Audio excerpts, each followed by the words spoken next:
আমি বলবো ইউনূস সরকার সাহেব, আপনি আর নিরপেক্ষ নাই। আপনি নিরপেক্ষতা হারিয়ে ফেলেছেন। আন্দোলন করেছি আমরা, সংগ্রাম করেছি আমরা, রাস্তায় ছিলাম আমরা, বুলেটের সামনে ছিলাম আমরা, ট্যাঙ্কের সামনে ছিলাম আমরা, রাস্তায় জীবন দেওয়ার জন্য প্রস্তুতি নিয়েছিলাম আমরা। আর আপনি কাদেরকে নিয়ে ঘোরাফেরা করেন?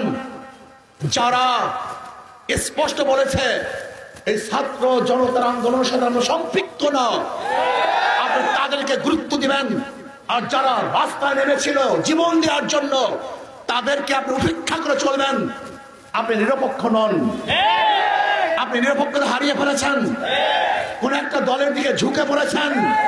আপনি জানেন বাংলাদেশের মানুষ যদি জাগ্রত হয়, কোন জালেমকে কোনদিন রক্ষা করে না, রক্ষা করতে দেবে না ইনশাআল্লাহ। আমি স্পষ্ট ভাষায় বলে যেতে চাই, বাংলাদেশের প্রত্যেকটা শিক্ষা প্রতিষ্ঠান